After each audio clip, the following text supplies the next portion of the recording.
Hey everyone, number 58 on my list of 100 greatest songs of all time is Work It by Missy Elliott. Some people will know, very few will know, but some people will know my deep love for this song. Um, but also my deep love for Missy Elliott as a rapper. She is, I wouldn't say she's criminally underrated or anything like that, because I mean, amongst rap circles or whatever like that, she is clearly rated. But because of the fact that she's a woman, it doesn't get thrown about in there with the greatest rappers of all time, because it's usually it is male dominated when people are listed off. But she is certainly one of the greatest rappers of all time, and certainly one of the most influential rappers of all time as well. Work It is a single that she wrote with her frequent collaborator, even if I could say the word, Timbaland, and it came out in 2002.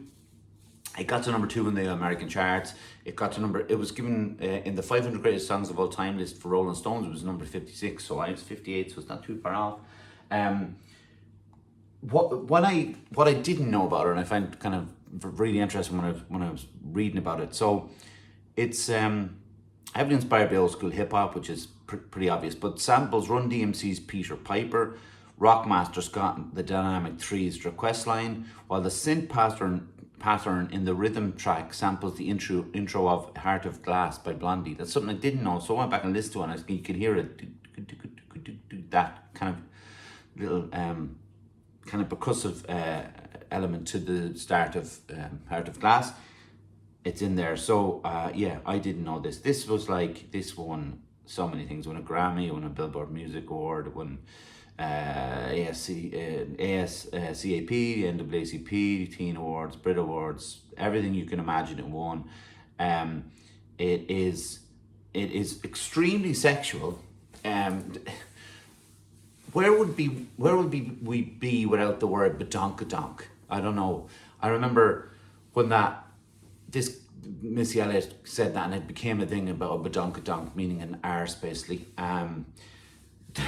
There's parts in it where it's like, it's funny. It's a funny song because it's got, the sexual aspect isn't taken too seriously. But there's some credible little parts in it where she did.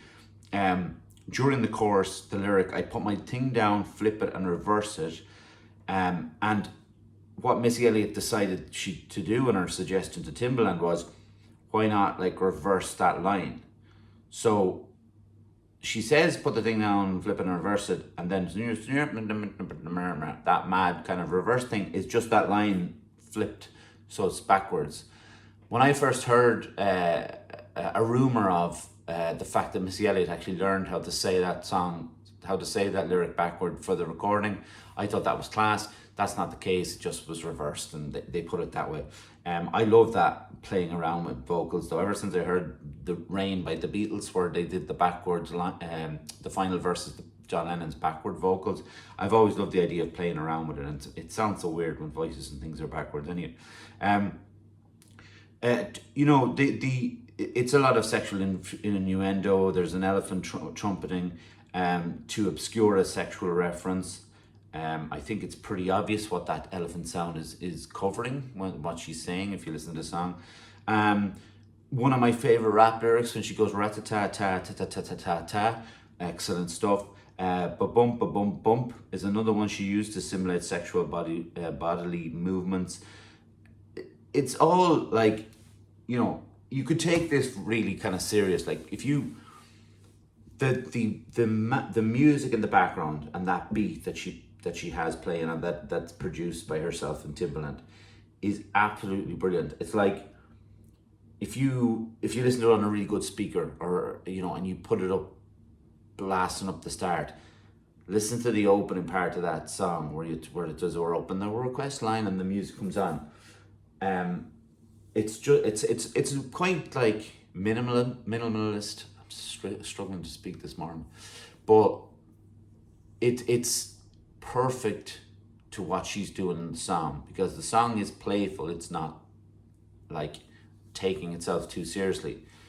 But if you see her perform it, like the character, and her level of showmanship is just incredible anyway.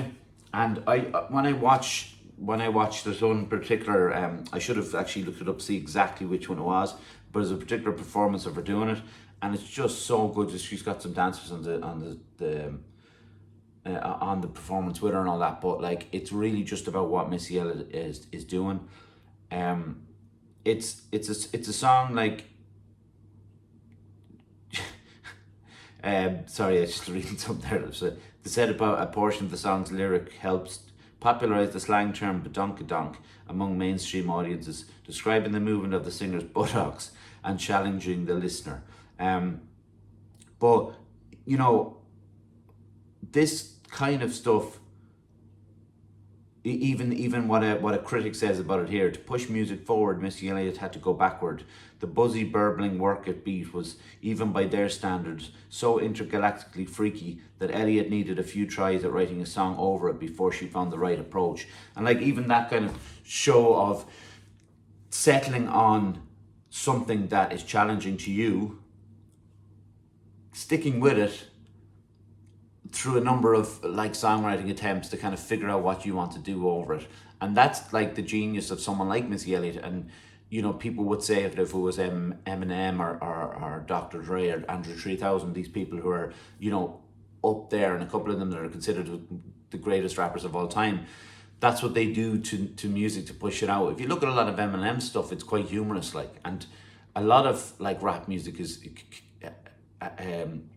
has humor in it, like, you know, obviously not so much the gangster rap, but a lot of it has humor in it and allows itself to be funny, and bring the audience in. And it like Missy Elliott does that with like, Get Your Freak On is a bit more serious, but again it's about like the sexual aspect of things, and it's not quite as kind of tongue-in-cheek, I suppose, as work. Well, maybe I shouldn't say tongue-in-cheek as work, but you know what I mean, like that kind of work, it is allows itself to be funny and familiar, but also at the same time to be really clever. And her lyrical device at pushing the boundaries with the sexual kind of stuff, while at the same time like giving the audience or the listeners something that they may have never heard before, because it is a very peculiar sounding song on the first time you listen to it, and then when you become familiar with it, you're like, well, of course, like it sounds like something I've heard my whole life, but you didn't, because nobody else did it. Missy Elliott did. So if you want to have a good time and you want to have a little dance for yourself, Work It by Missy Elliott is a good start. All right, bye.